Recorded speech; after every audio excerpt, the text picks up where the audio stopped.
नमस्कार दोस्तों, स्वागत है आप सभी का सोशल नोट चैनल पर। दोस्तों, आज हम लोग जो पेपर देखेंगे वह उत्तर प्रदेश उच्चतर शिक्षा सेवा आयोग यानी कि UPHESC का जो है यानी कि असिस्टेंट प्रोफेसर की जो परीक्षा है, इसका जो 2016 का पेपर था, ठीक है, 2016 का जो पेपर है उसका आज पार्ट ए देखेंगे।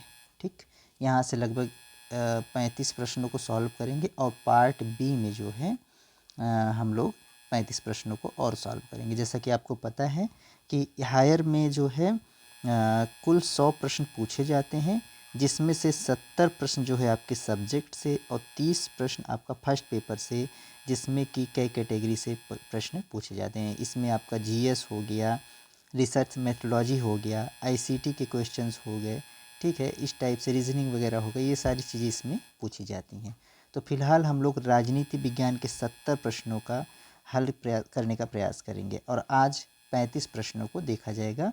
अगले 35 प्रश्नों को नेक्स्ट वीडियो में हम लोग देखेंगे। तो आइए शुरुआत करें। देखिएगा, यह 2016 का पेपर है। पहला प्रश्न था कि किसने भारतीय प्रजातंत्र को प्रजातंत्र के वैश्विक विचार के संदर्भ में अपेक्षाकृत सफल उदाहरण माना है।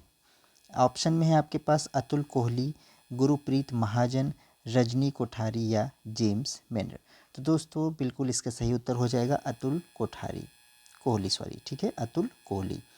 देखिएगा, ऑप्शन यहाँ पर ए सही है और इसके एक व्याख्या है, देख लेंगे कि अतुल कोहली ने भारतीय प्रजातंत्र को प्रजातंत्र के वैश्विक विचार के संदर्भ में अपेक्षाकृत क्या है, सफल उदाहरण माना है। भारत एक महत्वपूर्ण लोकतांत्रिक देश है, बिल्कुल सही बात है। मानव सभ्यता के 5000 वर्ष से भी पुराने इतिहास में कहीं भी कभी भी इतने व्यापक पैमाने पर लोकतांत्रिक प्रयोग नहीं चला जैसा कि भारत में स्वाधीनता के बाद से चल रहा है। जनतंत्र के बारे में भारत के महत्ता का एहसास पश्चिम से अधिक है, ठीक है। और टेक्सास विश्वविद्यालय के डॉक्टर रोस्टोव का कथन है, यहाँ पर उल्लेखनीय है कि द्वितीय महायुद्ध के बाद की सबसे आश्चर्यजनक घटना भारत में लोकतंत्र कायम करना है। ठीक, चलिए अगला प्रश्न देखिएगा कि कब भारत में संसद ने पंचायत यानी extension to the scheduled areas, ठीक है, कानून कब पारित किया था। यह पंचायतों के बारे में था। तो देखिएगा दोस्तों, ऑप्शन में है आपके 1993, 95, 1996, 1998। तो यह जो नियम पारित किया गया था वह 1996 में था, यानी कि ऑप्शन यहाँ पर सी राइट हो जाएगा। इसकी व्याख्या देखिएगा, अच्छा प्रश्न है और महत्वपूर्ण प्रश्न होगा कि भारतीय संसद ने पंचायत या अनुसूचित क्षेत्रों में विस्तार, जिसको आप बोलते हैं extension to the scheduled areas, इस अधिनियम को 1996 में पास किया। इस अधिनियम को पेशा के नाम से भी जाना जाता है, ठीक है। बहुत ही इंपॉर्टेंट क्वेश्चन है और ये आपकी परीक्षा में आगे पूछ भी सकता है, ठीक है, पीजीटी वगैरह में और हरियाणा वगैरह कई जगह जो है परीक्षाएं होने वाली हैं। इसके बाद देखिएगा और क्या बता रहे हैं कि पेशा कानून समुदाय की प्रथागत धार्मिक एवं परंपरागत रीतियों के संरक्षण पर जोर देता है, ठीक है। यानी कि एक विशिष्ट एरिया में, जो भारत का कुछ विशिष्ट एरिया है, वहाँ पर जो है कुछ जो समुदाय हैं जो जिनके धार्मिक एवं परंपरागत रीतियों के संरक्षण पर जोर दिया जाता है। इस कानून की धारा 4A एवं 4D यह निर्देश देती है कि किसी राज्य की पंचायत से संबंधित कोई विधि उसके जो प्रथागत कानून, धार्मिक एवं सामाजिक रीतियों, सामुदायिक संसाधनों के परंपरागत प्रबंध व्यवहारों के अधीन होगी, ठीक है। और प्रत्येक ग्राम सभा लोगों की परंपराओं और प्रथाओं के संरक्षण एवं संवर्धन और उनकी सांस्कृतिक पहचान, सामुदायिक संसाधनों एवं विवादों को प्रथागत ढंग से क्या करेगा, निपटाने में सक्षम होगा या निपटाने के लिए हाजिर रहेगा, ठीक है। मतलब कि कुल मिला के जो समुदाय के लोग हैं जिनके लिए पेशा का ये महत्वपूर्ण कानून बनाया गया है, उन्हीं के परंपराओं एवं प्रथाओं के आधार पर ही वहाँ पर क्या किया जाएगा, उनका विकास किया जाएगा, उनका जो सांस्कृतिक विरासत है, उनके सामुदायिक संसाधनों का या उनके विवादों का क्या है प्रथागत तरीके से क्या किया जाएगा, उसको निपटाया जाएगा। अगला प्रश्न था दोस्तों यहाँ पर कि भारत में लोकायुक्त की संख्या को स्थापित करने वाला पहला राज्य कौन था। देखिए लोकायुक्त से कई प्रश्न जो है यहाँ पर पूछा गया है 2016 की परीक्षा में, तो ये आपके पीजीटी वगैरह के लिए भी काफ़ी इम्पोर्टेंट हो जाता है। ठीक है, देखेंगे तो सबसे पहले लोकायुक्त कौन सा राज्य स्थापित करता है, तो ओडिशा है, महाराष्ट्र है, राजस्थान है, बिहार है दोस्तों। तो यहाँ पर सही उत्तर हो जाएगा हमारा क्या, महाराष्ट्र। ठीक है, तो महाराष्ट्र में सबसे पहले जो है लोकायुक्त स्थापित किया जाता है। देखिएगा कि वर्ष 1970 में, ठीक है, कब 1970 में 1970 में लोकायुक्त और लोकायुक्त के अधिनियमों के माध्यम से लोकायुक्त की संस्था को प्रस्तुत करने वाला उड़ीसा था। ठीक है, सबसे पहले उड़ीसा ने इसका जो विचार था इसको उड़ीसा में प्रस्तुत किया गया था। कहाँ पर, उड़ीसा में। लेकिन इसको लागू करने वाला राज्य जबकि वर्ष 1971 में सर्वप्रथम लोकायुक्त की स्थापना करने वाला राज्य कौन बना, महाराष्ट्र। ठीक है, अगर पूछा जाएगा कि इसका जो अधिनियम उसको प्रस्तुत कौन करता है, तो ये करते हैं प्रस्तुत, बहुत इम्पोर्टेंट है। और 1971 में सर्वप्रथम अगर पूछ ले रहा है कि लागू कौन करता है या स्थापित करने वाला राज्य कौन हो जाएगा, तो वो है महाराष्ट्र। यहाँ से देखिएगा ये प्रश्न इम्पोर्टेंट बन रहा है। ठीक है, स्थापना वाला राज्य, जैसा कि प्रश्न में देखिए दिया हुआ है ना कि लोकायुक्त की संख्या को स्थापित करने वाला पूछ रहा है। ठीक है, पहला राज्य, स्थापित करने वाला पहला राज्य। अगर बोलता कि लोकायुक्त के बारे में बात करने वाला पहला राज्य, तब उड़ीसा हो जाता, नहीं तो यहाँ पर क्या है, महाराष्ट्र, यानी कि बी राइट है। ठीक, ये इंपॉर्टेंट फैक्ट है, इसको ज़रूर डाउनलोड लिख लीजिएगा, नोट करिएगा। ठीक, नेक्स्ट, एक सेकेंड दीजिएगा। आइए, भ्रष्टाचार निरोधक समिति के अध्यक्ष कौन थे। ठीक है, who was the chairman of committee on prevention corruption, Morarji Desai, Ashok Mehta, J B Kripalani या के संथानम। तो दोस्तों भ्रष्टाचार निरोधक जो कानून बना था उस समिति के अध्यक्ष थे के संथानम महोदय। ऑप्शन यहाँ पर डी राइट हो जाएगा। देखिएगा कि भ्रष्टाचार निरोधक समिति के गठन 1962 में, ये इंपॉर्टेंट फैक्ट है, यहाँ से याद रखिएगा, 62 में के संथानम की अध्यक्षता में किया गया। ठीक, के संथानम पूछ लिया है, कभी पूछ लेगा कि भ्रष्टाचार निरोधक समिति का गठन कब किया गया है, तो 1962, इसको नोट करें। इसके 4 अन्य सदस्य भी थे। कितने, 4 अन्य सदस्य थे। इस समिति का गठन भारत सरकार के विभिन्न विभागों में भ्रष्टाचार की तहकीकात करने तथा इस पर रोक लगाने के उपायों की सिफारिश करने के कार्य के लिए सौंपा गया था। फिर क्या है कि राजनीतिक भ्रष्टाचार अर्थात मंत्रिमंडल स्तर के भ्रष्टाचार के विषय को इसके विचारार्थ विषयों से अलग रखा गया था। ठीक है, कभी पूछ लेगा कि किन विषयों को अलग रखा गया, तो मंत्रिमंडल के स्तर के जो भी विषय होंगे वह जो है इनके बारे में कोई भी सिफारिश या कोई भी तहकीकात नहीं कर सकता है। इसके बाद नेक्स्ट फैक्ट है, इस समिति का सिफारिश के आधार पर 1964 में क्या किया गया, केंद्रीय सतर्कता आयोग का गठन किया गया। यह भी इम्पोर्टेंट फैक्ट बन रहा है। यह भ्रष्टाचार पर नियंत्रण की सर्वोच्च संस्था है। पूछ लेगा कि भ्रष्टाचार पर नियंत्रण की सर्वोच्च संस्था कौन सी है, तो कौन सी है ये, केंद्रीय सतर्कता आयोग, जो कि कब बनती है, 1964 में। यहाँ से कई फैक्ट देखिएगा हो गया है, तो इसको नोट कर लीजिएगा, बहुत ही इम्पोर्टेंट है ये। अगला 5वां प्रश्न दिया था यहाँ पर कि निम्नलिखित में से किस एक कैबिनेट कमेटी को सुपर कैबिनेट कहा जाता है। ठीक है, सुपर कैबिनेट के बारे में पूछ रहा है। देखिएगा कि कैबिनेट की जो नियुक्ति समिति होती है, या कैबिनेट की सुरक्षा समिति को, या कैबिनेट की आर्थिक मामलों की समिति को, या कैबिनेट के राजनीतिक मामलों की समिति को। तो दोस्तों यहाँ पर जो सुपर कैबिनेट है उसको जो पॉलिटिकल अफेयर्स हैं यानी कि राजनीतिक मामलों की समिति है उसको कहा जाता है, यानी कि कैबिनेट के राजनीतिक मामलों की समिति। डी ऑप्शन राइट होगा। व्याख्या देखेंगे कि राजनीतिक मामलों के मंत्रिमंडलीय समिति की स्थापना और अध्यक्षता प्रधानमंत्री के द्वारा की जाती है। इस समिति को क्या कहते हैं? सुपर कैबिनेट, क्योंकि यह सबसे अधिक महत्वपूर्ण होती है। यह समिति घरेलू और विदेशी मामलों में संबंधित सभी नीतिगत मामलों से संबंधित है। मई 2019 में सत्ता में आने के बाद प्रधानमंत्री नरेंद्र मोदी जी ने राजनीतिक मामलों की समिति का पुनर्गठन किया था। वर्तमान में इसके सदस्य कौन कौन हैं? अब देखिएगा, अभी चूंकि ये वर्तमान दिया हुआ है तो ये आपका पेपर था 2016 का और हुआ था 2019 में। यह तो 2019 के मतलब 2016 से 19 तक के बीच का ये बना हुआ है।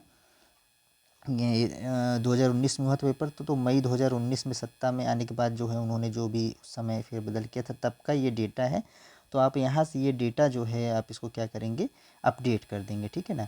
अपडेट करके ही इसको पढ़िएगा। वर्तमान में तो उस समय थे नरेंद्र मोदी जी प्रधानमंत्री, राजनाथ सिंह रक्षा मंत्री, अमित शाह गृह मंत्री, निर्मला सीतारमण वित्त एवं कॉर्पोरेट मामलों के मंत्री, रविशंकर कानून एवं न्याय मंत्री, संचार एवं इलेक्ट्रॉनिक्स एवं सूचना प्रौद्योगिकी मंत्री। ठीक है, एक ये हो गए। तो लेकिन अब ये चेंजेस होंगे, आप देख लीजिएगा इसको। ठीक है, ये करंट का है तो करंट डेटा इसको अपडेट कर दीजिएगा। बस इतना जानते रहिए कि कितने सदस्य हैं वर्तमान में, तो ये इम्पोर्टेंट रहेगा। ठीक, अगला प्रश्न है। अगला है कि जन शिकायत का निदेशालय कब अस्तित्व में आया? ठीक, जन शिकायत का निदेशालय तो देखिएगा 1982 है, 1988, 1994, 1998। तो यहाँ पर दोस्तों यह जो जन शिकायत का आपका निदेशालय था, यह जो है 1988 में 1988, यानी कि बी ऑप्शन राइट होगा। देखिएगा इसके बारे में, वर्ष 1987 में भारत सरकार ने लोक शिकायत निवारण तंत्र की समीक्षा के बाद मंत्रिमंडल सचिवालय में जन शिकायत निदेशालय की स्थापना कब किया था? तो 1 अप्रैल 1988 को। फिर है फैक्ट कि प्रारंभ में इस निदेशालय की स्थापना केंद्रीय सरकार के ऐसे 4 विभागों जिसमें शिकायतें अधिक होती थीं को देखने के लिए की गई थी। वर्तमान में समय में यह निदेशालय केंद्रीय सरकार के 16 संगठनों से संबंधित शिकायतों के मामले को देख रहा है। शुरुआत में 4 ही केवल विभागों को देखरेख करता था, अब यह 16 विभागों को देख रहा है। ठीक है, तो कुछ इम्पॉर्टेंट फैक्ट है, तो सारे जितने भी फैक्ट हैं इनको एक बार अपडेट जरूर कर लीजिएगा। ठीक, नेक्स्ट है कि यह मेरे लिए बड़ी चिंता है। कथन दिया हुआ है कि यह मेरे लिए बड़ी चिंता है कि इस देश में सबसे पहले प्रशासनिक सदाचार, दूसरी दक्षता और तीसरे क्रम में अर्थव्यवस्था हो तो इसे वातावरण में हम एक ज़्यादा सुखी समाज का निर्माण कर सकेंगे। यह कथन किसका है दोस्तों? देखिएगा यहाँ पर ऑप्शन दिया है जवाहरलाल नेहरू, डॉक्टर एस राधाकृष्णन, के संथानम, मोरारजी देसाई। तो दोस्तों यह कथन है डॉक्टर एस राधाकृष्णन का। ऑप्शन यहाँ पर बी राइट हो जाएगा। ठीक, इसके बारे में कुछ ज़्यादा नहीं है। अगला देखिएगा कि सिटीजन्स चार्टर प्रथम किस देश में लागू किया गया था? पूछ रहा है सिटीजन चार्टर्स जो है यह किस देश में लागू किया गया था? तो दोस्तों ऑप्शन में है भारत, अमेरिका, यूके, जर्मनी। ठीक है, तो यहाँ पर जो सिटीजन्स चार्टर था वह सबसे पहले आपका यूके में यानी कि यूनाइटेड किंगडम, ब्रिटेन में जो है आपका लागू किया गया था। ठीक है, ऑप्शन सी राइट हो जाएगा। देखिएगा सिटीजन्स चार्टर सर्वप्रथम 1991 में जो है कंजर्वेटिव पार्टी के नेता जॉन मेजर के नेतृत्व में ब्रिटेन में लागू किया गया था।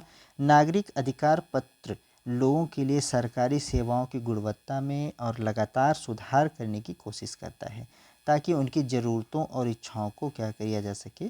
पूरा किया जा सके। नेक्स्ट है कि किस प्रधानमंत्री ने प्रधानमंत्री का सचिवालय नाम बदलकर प्रधानमंत्री का कार्यालय कर दिया था? प्रधानमंत्री का जो सचिवालय है इसका नाम क्या कर दिया है? प्रधानमंत्री का कार्यालय। इंदिरा गांधी, मोरारजी देसाई, राजीव गांधी और हैं आपके पीवी नरसिम्हा राव। तो दोस्तों यहाँ पर सही उत्तर हो जाएगा आपका मोरारजी देसाई। ठीक है, ऑप्शन यहाँ पर बी राइट हो जाएगा। और उस समय यह प्रधानमंत्री थे, 1977 की ये बात है। ठीक, देखिए इसकी व्याख्या कि वर्ष 1977 में तत्कालिक प्रधानमंत्री मोरारजी देसाई ने प्रधानमंत्री सचिवालय का नाम बदलकर प्रधानमंत्री कार्यालय कर दिया, ठीक है, जिसको आप पीएमओ भी कहते हैं ना, प्राइम मिनिस्टर ऑफिस कार्यालय कर दिया। 1977 तक इसे प्रधानमंत्री सचिवालय कहा जाता था। यह प्रधानमंत्री को उसके कार्यों में सहायता प्रदान करने का कार्य करता है। भारत में इसकी शुरुआत कब हुई थी? 1947 में प्रधानमंत्री के सचिव के रूप में की गई थी। अब देखिए यहाँ से क्वेश्चन ये बना हुआ है, तो अब आप पीएमओ के बारे में यानी कि प्राइम मिनिस्टर ऑफिस के बारे में और जो भी फैक्ट आप लिख सकें उसको लिख लीजिएगा, क्योंकि ये पूछता है। नेक्स्ट है, देखिएगा सूची 1 को सूची 2 से सुमेलित करना है, तो इसको मैं छोटा करता हूँ और आप देखिएगा, इसको छोटा कर देता हूँ, ठीक है। ये आइए सूची 1 को सूची 2 से सुमेलित करना है। देखिएगा यहाँ पर जो अशोक मेहता समिति की रिपोर्ट, ठीक है, अशोक मेहता समिति की रिपोर्ट जो थी आपकी 1978, यानी कि ये हो जाएगा, ठीक है। इसके बाद शिक्षा का अधिकार कानून, शिक्षा का अधिकार कानून यह आपका 2009 में हो जाएगा है। और आपका सूचना का अधिकार जो है कानून यह आपका 2005 हो जाएगा। और नई आर्थिक नीति 91 हो जाएगा। तो इस तरीके से जब आप मिलाएंगे तो क्या हो जाएगा, 2 1 2 1 4 3, ठीक है, 2 1 4 3 2 1 4 3, ठीक, ये हो गया सी। नेक्स्ट अगला प्रश्न है कि भारतीय संविधान की कौन सी धारा राज्य के लोगों के कल्याण की वृद्धि के लिए सामाजिक व्यवस्था को सुनिश्चित करने का निर्देश देती है? कौन सी धारा राज्य के लोगों के कल्याण की वृद्धि के लिए, ठीक है, और उनके लिए क्या सामाजिक व्यवस्था करने का जो है निर्देश देती है? निर्देश देती है का मतलब क्या है? देखिए थोड़ा बहुत घुमा फिरा के पूछता है। धारा 42 या आर्टिकल 42, धारा 144, आर्टिकल 64 या अनुच्छेद 38 या 338। तो दोस्तों यहाँ पर आर्टिकल नंबर जो 38 है, ठीक, 38, यह आपको राज्य को निर्देश देता है कि लोक कल्याण के जो भी कार्य हैं उसको किया जाए। ऑप्शन सी राइट हो जाएगा। इसका मतलब है कि यह डीपीएसपी में आता है, यानी डायरेक्टिव प्रिंसिपल्स ऑफ स्टेट। तो यह आपको पढ़ना होगा। देखिएगा व्याख्या में है कि भारतीय संविधान के अनुच्छेद 38(1) में राज्य को यह निर्देश होता है कि वह लोक कल्याण की अभिवृद्धि करके ऐसे सामाजिक व्यवस्था की स्थापना करने का प्रयास करेगा जिसमें सामाजिक, आर्थिक और राजनीतिक न्याय प्रत्येक व्यक्ति के लिए सुनिश्चित हो सके। और 38(2) में क्या कहा गया है कि राज्य विशेष रूप से आपसी असमानता केवल व्यक्तियों के बीच नहीं बल्कि विभिन्न व्यवसायों में संलग्न लोगों के समूहों के बीच भी प्रतिष्ठा, सुविधाओं और अवसर की समानताओं को समाप्त करने का प्रयास करेगा। जो असमानता है उनके बीच में व्याप्त, उसको खत्म करने का, असमानता को जो है समाप्त करने का प्रयास करेगा। और क्या कह रहा है कि 38(2) को 44वें संविधान संशोधन के द्वारा जोड़ा गया था। 38(2) को, ठीक, ये इम्पॉर्टेंट फैक्ट है, यहाँ से इसको जरूर से ज़रूर आप लोग नोट करिएगा। अगला प्रश्न है कि द्वितीय प्रशासनिक सुधार आयोग ने सरकार के विचारार्थ कितने रिपोर्ट दिए थे? तो दोस्तों देखिएगा यहाँ पर जो है 10, 12, 15, 17, तो यहाँ पर कुल 15 रिपोर्ट प्रस्तुत किए गए थे। ऑप्शन सी राइट हो जाएगा। देखिएगा कि द्वितीय प्रशासनिक सुधार आयोग 31 अगस्त 2005 को वीरप्पा मोइली की अध्यक्षता में किया गया था। यह 5 सदस्यीय आयोग था। इसका जो प्रमुख कार्य था मंत्रालयों एवं विभागों का पुनर्गठन करना और उनकी भूमिका का वैश्वीकरण के अनुरूप बनाने की सिफारिश देना था। इस आयोग ने भारत सरकार के विचारार्थ 15 रिपोर्ट प्रस्तुत की थी। 15 पॉइंट जो है दिए हुए थे। देखिएगा सारे पॉइंट्स दिए हुए हैं।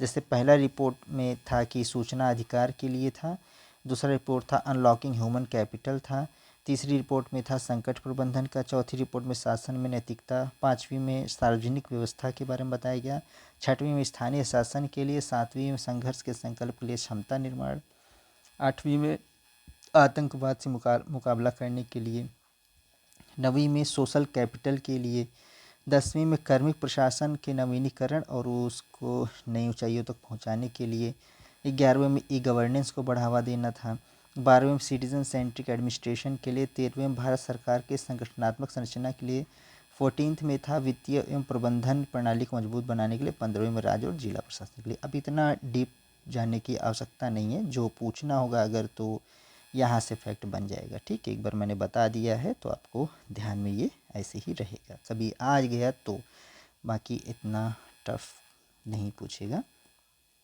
फिर आयोग है कुछ भी पूछ सकता है।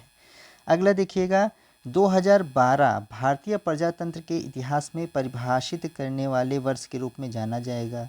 यह एक ऐसा वर्ष था जिसमें नागरिक मुख्य केंद्र में आए तथा उन्होंने पहले से चली आ रही मूक बहुमत के मिथक को तोड़ दिया। अब यह पूछ रहा है यह कथन किसका है। अब ये सारी चीज़ें करंट में थी, ये टफेस्ट क्वेश्चंस में आएगा क्योंकि इतना कोई पढ़ा नहीं रहेगा, जो भी पढ़े होंगे उन्हीं लोग किए होंगे। तो प्रणब मुखर्जी दा हैं, विनोद राय हैं, अन्ना हजारे, एपीजे अब्दुल कलाम हैं दोस्तों। तो यहाँ पर विनोद राय हैं, ऑप्शन यहाँ पर बी राइट हो जाएगा। ठीक है, ये क्या थे, तो ये कैग थे, जो है विनोद राय भारत के 11वें नियंत्रक एवं महालेखा परीक्षक कैग थे।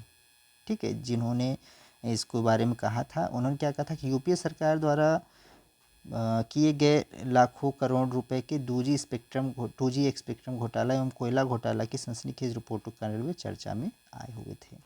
ठीक, विनोद राय, तो उस समय का क्वेश्चन को थोड़ा सा हाईलाइट किया था 2019 के प्रश्न में। ठीक, अगला देखेंगे, भारत की सरकार ने कब अंकेक्षण लेखा से अधिक करने का निर्णय लिया।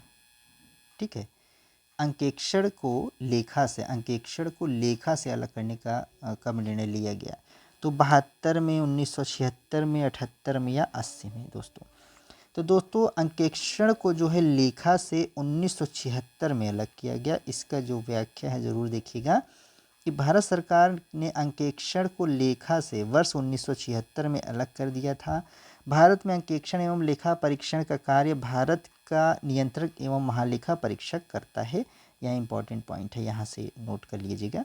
इसकी नियुक्ति भारत के राष्ट्रपति करते हैं और इसका कार्यकाल कितना होता है, 6 वर्ष का होता है। ठीक, नियंत्रक एवं महालेखा परीक्षक के बारे में आप भारत के नियंत्रक महालेखा परीक्षक के बारे में ज़रूर पढ़िएगा। यहाँ से इम्पॉर्टेंट पॉइंट है ये जो है, यहाँ से प्रश्न पूछता है, किसी रूप में पूछ लेगा। हालांकि ये तो मतलब एक तरीके से कहेंगे टफेस्ट क्वेश्चन बनाने का प्रयास किया गया। ठीक है, अगला ये थोड़ा सा अगला देखेंगे, निम्नलिखित में से किस विद्वान ने नेतृत्व को सर्कुलर रिस्पांस के रूप में विश्लेषित किया।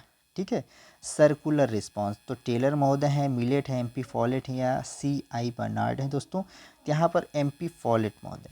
ठीक, ऑप्शन सी राइट हो जाए। उन्होंने नेतृत्व को क्या सर्कुलर रिस्पांस दिया। देखिएगा, नेतृत्व को सर्कुलर रिस्पांस के रूप में मैरी पार्कर फॉलेट ने परिभाषित किया। इनका मानना है कि नेतृत्व की जो प्रमुख विशेषता है वह नेता तथा अनुयायियों के बीच का क्या है, पारस्परिक संबंध को बढ़ाना होता है। ठीक, इम्पॉर्टेंट है, नोट डाउन करिएगा, पीजीटी के लिए पूछ सकता है और हायर में तो है ही है। नेक्स्ट, निम्नलिखित में से किसने भारत को बहुकेंद्रिक राष्ट्रवाद के उदाहरण के रूप में प्रस्तुत किया। Partha Chatterjee, Anthony D Smith, Will Kymlicka या बेनेडिक्ट एंडरसन दोस्तों। यहाँ पर एंथनी डी स्मिथ। ठीक है, ऑप्शन बी राइट हो जाएगा। बहुकेंद्रिक राष्ट्रवाद के उदाहरण के रूप में प्रस्तुत किया था। ठीक है, एंथनी डी स्मिथ ने भारत को बहुकेंद्रिक राष्ट्रवाद के रूप में प्रस्तुत किया है। मोटे तौर पर राष्ट्रवाद विचारधारा और प्रतीकवाद का एक सम्मिश्रण है जो लोगों को अंग्रेजों के दमनकारी नीतियों से मुक्ति दिलाने के लिए एकजुट किया गया था। एंथनी डी स्मिथ के अनुसार राष्ट्रवाद की स्थिति कई अन्य संस्थाओं के ऊपर निर्भर करती है। उदाहरण के तौर पर एक विशेष राष्ट्र राज्य में रहने वाले एक विशिष्ट समुदाय की जातीय, सांस्कृतिक और भाषाई पहचान के आधार पर राष्ट्रवाद की अवधारणा निर्धारित होने लगी है। अगला प्रश्न है दोस्तों, शांति के लिए एकता का प्रस्ताव संयुक्त राष्ट्र संघ के द्वारा कब अपनाया गया था? ठीक, कोरिया के संकट के समय, और है वियतनाम संकट के समय, स्वेज संकट के समय, क्यूबा संकट के समय। तो दोस्तों जो शांति के लिए एकता का प्रस्ताव था यूएनओ के द्वारा अपनाया गया था जब कोरिया संकट हुआ। ठीक, कोरिया संकट, और यह हुआ वही आपका लगभग 1950 में, है ना, 1950 में। देखेंगे इसकी व्याख्या तो अच्छे से समझ में आ जाएगा। ऑप्शन ए राइट होगा। देखिएगा कि 25 जून 1950 को उत्तर कोरिया ने दक्षिण कोरिया पर आक्रमण कर दिया। इसके परिणाम स्वरूप 3 नवंबर 1950 को संयुक्त राष्ट्र महासभा ने शांति के लिए एकता प्रस्ताव पास करके अंतर्राष्ट्रीय शांति एवं सुरक्षा का उत्तरदायित्व अपने हाथ में ले लिया। फलस्वरूप संयुक्त राष्ट्र के महासचिव ने 50 राज्यों से अपनी सेनाएं भेजने की अपील की, जिसमें से केवल 18 राज्यों ने अपनी सेनाएं भेजी जो अमेरिकी गुट के थे। दूसरी तरफ चीन उत्तर कोरिया के साथ तरफ से इसमें शामिल हो गया, जिससे यह युद्ध अमेरिका और चीन के बीच युद्ध का हो गया था। ठीक है, ये सब इम्पोर्टेंट क्वेश्चंस हैं।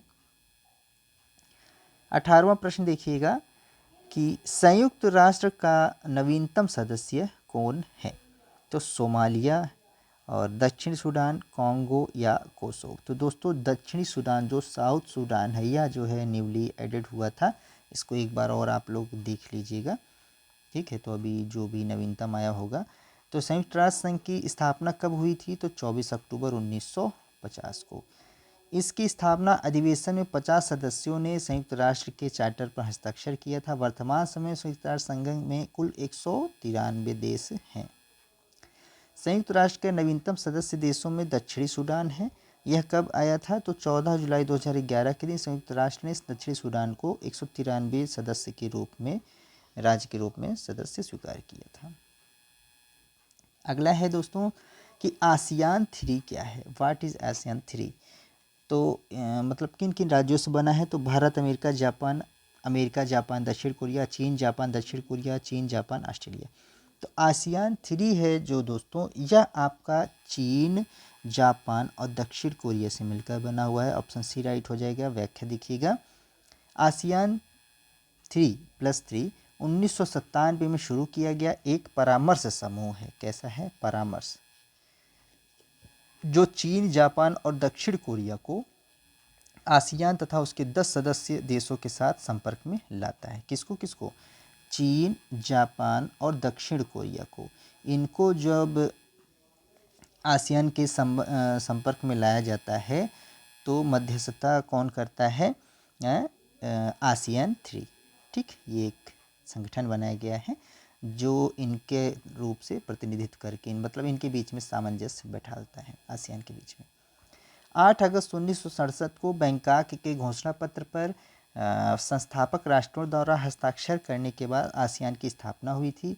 इसका सचिवालय कहाँ पर है? इंडोनेशिया की राजधानी जकार्ता में। ठीक है ना, इंडोनेशिया की राजधानी जो जकार्ता है वहाँ पर इसका सचिवालय इंपॉर्टेंट है। आसियान +3 में चाइना, जापान और दक्षिण कोरिया के अलावा दक्षिण पूर्व एशियाई देशों के संग निम्नलिखित 10 सदस्य देश शामिल हैं। कौन कौन? ब्रुनेई हैं, Cambodia, Lao, People's Democratic Republic, Malaysia, Philippines, Thailand, Indonesia, Myanmar, Singapore, Vietnam. अब इसको पढ़ना ज़रूरी है एक बार, तो इसको नोट कर लीजिए सारी चीज़ें। अगला प्रश्न देखिएगा दोस्तों, निम्नलिखित में से कौन गैर परंपरागत सुरक्षा के खतरे हैं? गैर परंपरागत सुरक्षा का खतरा, तो जलवायु परिवर्तन, मादक द्रव्यों की तस्करी और समुद्री लूटपाट, उपरोक्त सभी। अब गैर परंपरागत सुरक्षा जो है जलवायु परिवर्तन तो ये सभी के लिए है, मादक द्रव्यों की तस्करी ये भी सभी के लिए, समुद्री लूटपाट तो यहाँ पर सभी हो जाएंगे। ठीक है, उपरोक्त सभी। देखिए गया कि भारत परंपरागत रूप में सीमा पार आतंकवाद, हथियारों की तस्करी, चीन तथा पाकिस्तान की नीतियों आदि के कारण सदैव सुरक्षा चुनौतियों का सामना कर रहा है, लेकिन हाल के समय में भारत को अनेक गैर परंपरागत सुरक्षा चुनौतियों का सामना करना पड़ रहा है। गैर परंपरागत सुरक्षा के खतरे निम्नलिखित हैं। क्या क्या हैं? जलवायु परिवर्तन है, समुद्री लूटपाट, आतंकवाद, बढ़ता हुआ पर्यावरण प्रदूषण, नक्सलवादी हिंसा, मादक द्रव्यों की तस्करी, सोशल मीडिया का दुरुपयोग है। ठीक है, इसके दुरुपयोग से जो बढ़ता हुआ असंतोष है। देखिए सोशल मीडिया पर बहुत ढेर सारी चीज़ें फैलती हैं जिससे हम लोगों के बारे में क्या है, एक दूसरे के प्रति द्वेष की भावना भी जागृत होती। इस तरीके से बहुत ही अच्छा ये पॉइंट है। अगर कोई रिसर्चर होगा, मतलब पीएचडी करने वाला छात्र, तो यहाँ से जो है आइडिया ले करके अपना रिसर्च पेपर को भी लिख सकता है। ठीक, चलिए अगला। बान की मून संयुक्त राष्ट्र के महासचिव निम्नलिखित में से किस देश के हैं? जापान है, दक्षिण कोरिया, थाईलैंड, मंगोलिया। तो दोस्तों जो बान की मून है यह आपके दक्षिण कोरिया से थे, तो ऑप्शन बी यहाँ पर राइट हो जाएगा। देखिएगा बान की मून का जन्म 13 जून 1944 को इम्स्क काउंटी देश दक्षिण कोरिया में हुआ था। संयुक्त राष्ट्र महासभा द्वारा उन्हें 13 अक्टूबर 2006 को महासचिव नियुक्त किया गया था। ये संयुक्त राष्ट्र महासभा के 8वें महासचिव थे। इनका कार्यकाल कब से कब तक था? तो 13 अक्टूबर 2006 से अप्रैल 2016 तक इस पद पर रहे थे। संयुक्त राष्ट्र के अन्य जो महासचिव हैं, यह इम्पॉर्टेंट है, ये महासचिव के बारे में पूछता है यूएनओ के। तो ट्राई लिग्विथ जो थे नॉर्वे के थे, इनका कार्यकाल था 1 फरवरी 1946 से 53 तक। दांग हामरकोल्ड स्वीडन के थे 1953 से 61 तक। यू थॉन्ट जो है म्यांमार बर्मा के थे 1962 से 71 तक। कर्ट वल्डहेम ऑस्ट्रिया के थे 1972 से 81 तक। जेवियर पेरेज डे क्यूलेर पेरू के थे 1982 से 91 तक। बुत्रोस गाली, ठीक है, मिस्र के थे 1992 से 96 तक। कॉफ़ी अन्नान घाना के थे 97 से 2006 तक। बान की मून दक्षिण कोरिया का भी हम लोगों ने पढ़ा 7 से 16 तक। एंटिनो गुटरेस जो है पुर्तगाल के थे 1 जनवरी 2016 से वर्तमान तक। अभी वर्तमान के बारे में एक बार जो है इस पर और देख लीजिएगा कि वर्तमान में जो है आपके संयुक्त राष्ट्र के महासचिव कौन है। ठीक है, ये सारी चीज़ें इंपॉर्टेंट चीज़ें हैं, ये आप जो है इसको अपडेट कर लीजिएगा। ठीक, अगला प्रश्न है कि निम्नलिखित में से किसने परमाणु अप्रसार संधि पर हस्ताक्षर किया है? ठीक, भारत है, पाकिस्तान, ईरान, इजराइल। तो दोस्तों यहाँ पर जो परमाणु अप्रसार संधि है इस पर जो है हस्ताक्षर ईरान ने किया था। ठीक है, ईरान ने, और अन्य देशों ने नहीं किया हुआ। ऑप्शन सी राइट हो जाएगा। देखिएगा परमाणु अप्रसार संधि जिसको आप एनपीटी भी कहते हैं, यह लिखा हुआ 1 जुलाई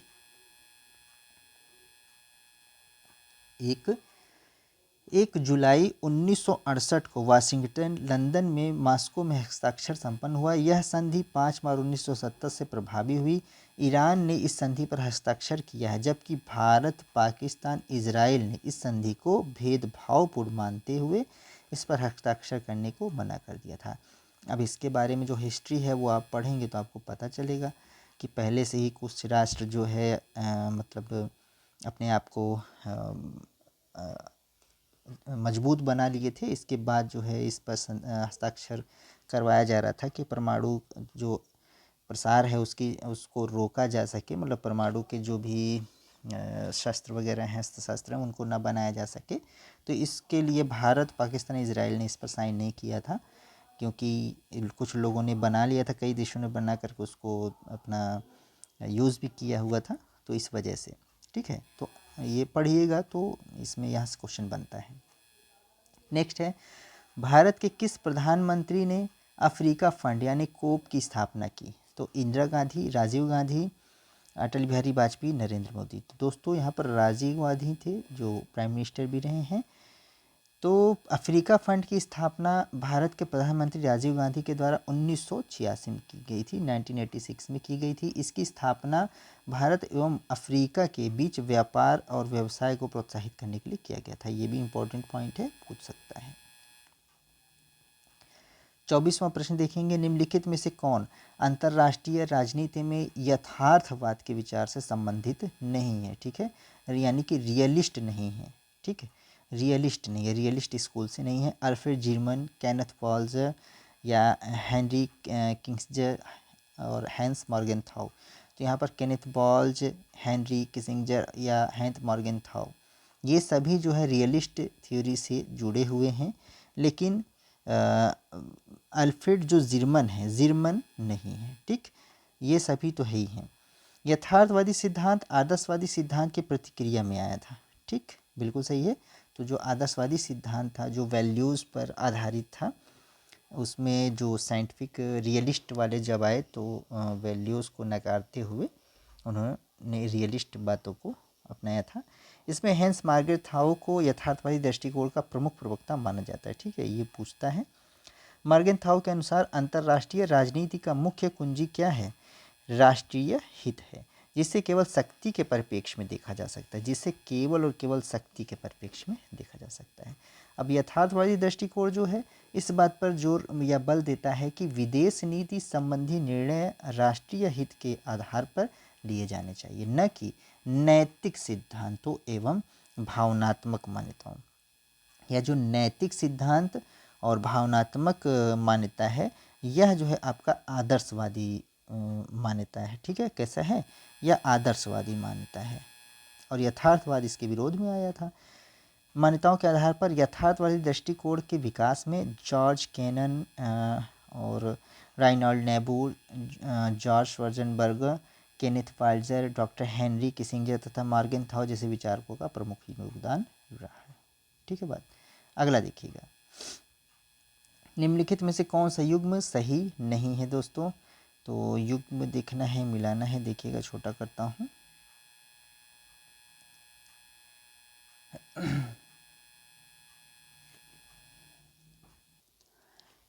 इसमें है new dimensions of Indian foreign policy. तो यह अटल बिहारी वाजपेयी की है, यह ठीक है। और दिया है India's foreign policy and relations, यह जो है ए अप्पा दोराई की है, यह भी ठीक है। The making of India's foreign policy J Bandyopadhyay की, ये भी ठीक है। यहाँ पर जो foreign policy of Indian a book of reading, यह बिमल प्रसाद की ना होकर के किनकी है? यह है के.पी. मिश्रा की, के.पी. मिश्रा की। ठीक, अब इसको आप लोग नोट डाउन कर लीजिएगा। अगला देखेंगे, देखिए ये इम्पोर्टेंट क्वेश्चन है, पूछता है बुराई की धुरी। ठीक है, एक्सिस ऑफ एविल जिसको बोलते हैं, क्या एक्सिस ऑफ एविल? अब ये क्वेश्चन बहुत इम्पोर्टेंट रहेगा। ठीक है, एक्सिस ऑफ एविल किन देशों के समूह के लिए माना जाता है? Iran, Iraq, Pakistan, Iran, Iraq, Afghanistan, Iran, Iraq, उत्तर कोरिया, ईरान, इराक, इजराइल। आप लोग बताने का प्रयास करिएगा। तो यहाँ पर सही उत्तर हो जाएगा जो ईरान, इराक और उत्तर कोरिया है। ठीक, ऑप्शन यहाँ पर जो सी है यह राइट हो जाएगा।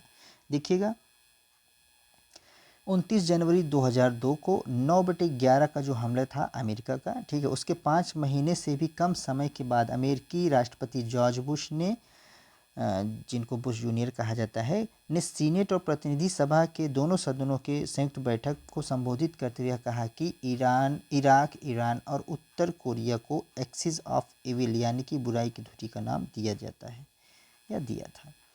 इस तरह की धुरी को धारण करने का इस्तेमाल अमेरिका के इन सामान्य दुश्मनों को इंगित करने के आतंक पर युद्ध में समर्थन अमेरिकी आबादी को रैली में ले जाने के लिए किया गया था।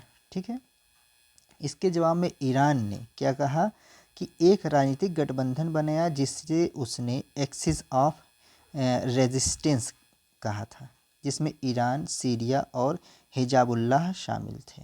ठीक है, इसके जवाब में ईरान ने क्या एक्सिस ऑफ रेजिस्टेंट बनाया, जिसमें ईरान, सीरिया और हिजबुल्लाह शामिल थे। अगला देखिएगा कि जैव राजनीति, ठीक, जिसको आप बायोपॉलिटिक्स बोलेंगे, जैव राजनीति बायोपॉलिटिक्स की अवधारणा किसने प्रस्तुत की? अच्छा क्वेश्चन है, इम्पोर्टेंट है यह भी। तो फुकुयामा, जेम्स बर्नहम या उपरोक्त में से कोई भी नहीं। तो दोस्तों यहाँ पर जो बायोपॉलिटिक्स है या बायोपॉलिटिक्स या जिसको आप बोल रहे हैं जैव राजनीति, इसको जो है माइकल फूको, जिनको फोकाल्ट भी कहते हैं, इनको माइकल फूको, ठीक, इन्होंने जो है प्रस्तुत किया था। सबसे पहले ए राइट हो जाएगा। व्याख्या देखिएगा, बायोपॉलिटिक्स या जैव राजनीति की धारणा को माइकल फूको या फोकाल्ट के द्वारा प्रस्तुत किया गया। इसका दार्शनिक विवेचन प्रस्तुत करते हुए फूको ने तर्क दिया कि यह सत्ता एवं सत्ता के दमनकारी प्रतीकों से जुड़ा हुआ है। दार्शनिक फिलोसफिकल बेस को इन्होंने प्रस्तुत किया था। अगला प्रश्न है सभ्यताओं का टकराव जो है, सभ्यताओं का टकराव का विचार जो है सबसे पहले किसने प्रयोग किया था दोस्तों? तो सैमुअल पी हंटिंगटन है, वॉन न्यूमैन है, या इमैनुअल वालस्टीन है, या उपरोक्त में से कोई नहीं। तो यहाँ पर सही उत्तर हो जाएगा दोस्तों सैमुअल पी हंटिंगटन ने, ठीक, ऑप्शन ए राइट हो जाएगा। देखिएगा कि सभ्यताओं के संघर्ष या क्लैश ऑफ सिविलाइजेशन के विचार को प्रतिपादित सबसे पहले जो है 1993 में किया गया, राजनीति विज्ञान वैज्ञानिक सैमुअल पी हंटिंगटन के द्वारा किया। ठीक है, इनका मानना है कि सिद्धोत्तर जो संसार में लोग हैं उनकी सांस्कृतिक एवं धार्मिक पहचान ही संघर्षों का मुख्य कारण है। मतलब जो यह लड़ाई है वह सांस्कृतिक और धार्मिक पहचान के कारण है कि लोग अपनी इस सांस्कृतिक या धार्मिक पहचान बताना या बनाना चाहते हैं। इनकी एक विवादास्पद पुस्तक है who are we, the challenges to America's national identity, कौन है हम, ठीक है, अमेरिका की राष्ट्रीय सुरक्षा के लिए चुनौतियाँ, 2004 में प्रकाशित हुई थी। ये इम्पोर्टेंट है, इसको भी आप नोट करेंगे। अगला प्रश्न है राज्य की सापेक्ष स्वायत्तता के सिद्धांत के प्रतिपादक, राज्य की सापेक्ष स्वायत्तता का सिद्धांत, ये आप लोग शामिल कर लीजिएगा, इम्पोर्टेंट है। राज्य के सिद्धांत जहाँ पढ़ेंगे वहाँ पर इसको लिखिए। ग्रामशी हैं और राल्फ मिलीबैंड हैं, या रॉबर्ट नॉजिक हैं, जॉन रॉल्स हैं दोस्तों। तो यहाँ पर ग्रामशी महोदय हो जाएंगे, ठीक, ऑप्शन ए राइट हो जाएगा। देखिएगा राज्य के सापेक्ष स्वायत्तता के सिद्धांत के प्रतिपादक एंटोनियो ग्रामशी थे। परवर्ती मार्क्सवादी चिंतकों में ग्रामशी ने भी राज्य की भूमिका पर गहराई से विचार किया, लेकिन द्वितीय विश्व युद्ध के बाद मार्क्सवाद में होने वाले वाद विवाद पर राज्य द्वारा कम ध्यान दिया गया, जिसका प्रमुख कारण क्या था? सोवियत मार्क्सवाद के भीतर स्टालिनवाद का वर्चस्व। लेकिन 60 के दशक में मार्क्सवाद के भीतर राज्य और इसकी सापेक्ष स्वायत्तता के बारे में गंभीरता से विचार विमर्श शुरू हुआ, जिसमें अल्थुजो, पोलांचान्स और रॉल्फ मिलीबैंड जैसे विद्वानों ने भी क्या किया? योगदान दिया था। अगला प्रश्न देखेंगे, कानूनी तथा राजनीतिक संप्रभुता के मध्य विभेद किया गया था। कानूनी और राजनीतिक संप्रभुता, ये तो बहुत इंपॉर्टेंट है, कई बार पूछता है।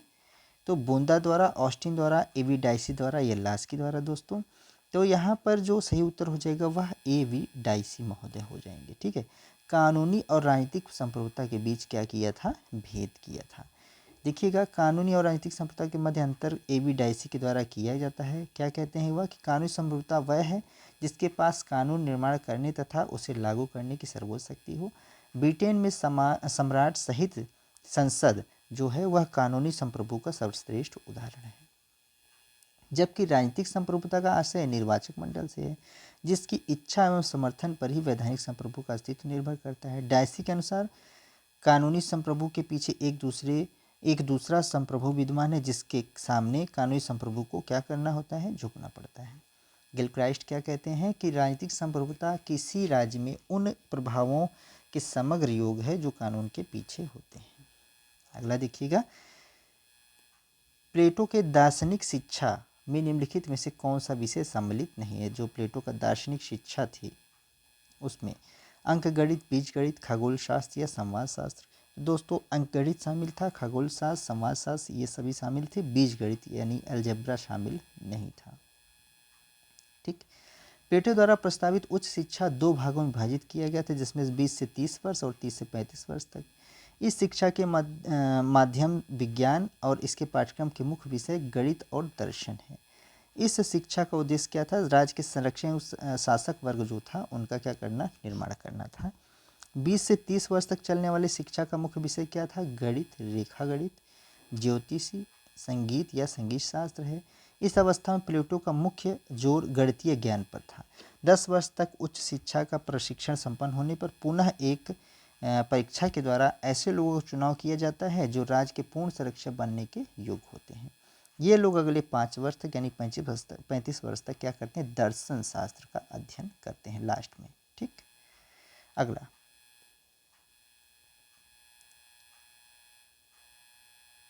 ये लीजिएगा।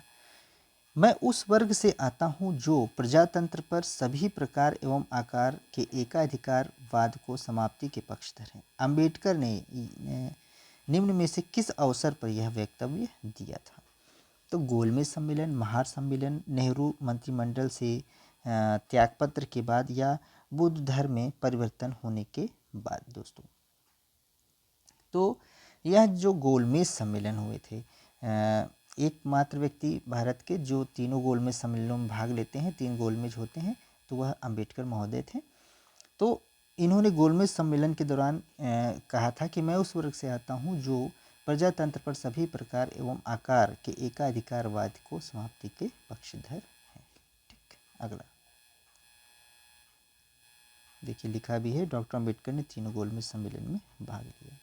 अगला है, निम्नलिखित में से कौन सी पुस्तक एम एन राय के द्वारा नहीं लिखी गई? एम एन राय की पुस्तकें देखिएगा, India in transition, India today, India's problem and it's solution, one of the non cooperation. दोस्तों, यहाँ पर सही उत्तर क्या हो जाएगा? इसमें जो इंडिया टुडे है, ये जो है इनके द्वारा नहीं लिखी गई है। ठीक है, और इंडिया टुडे ये है आर.पी. दत्त की। किसकी? आर.पी. दत्ता। ठीक, ऑप्शन, बाकी इन्हीं की पुस्तकें हैं। अगला देखिएगा, गांधी के हिंद स्वराज में कितने अध्याय हैं? अब देखिए, गांधी के हिंद स्वराज से क्वेश्चन यहाँ पर बना हुआ है, तो 12, 15, 18 या 20। तो इनके हिंद स्वराज में कुल 20 जो हैं आपके अध्याय हैं। ठीक, इसकी व्याख्या देखिएगा। हिंद स्वराज गांधी की प्रमुख पुस्तक है।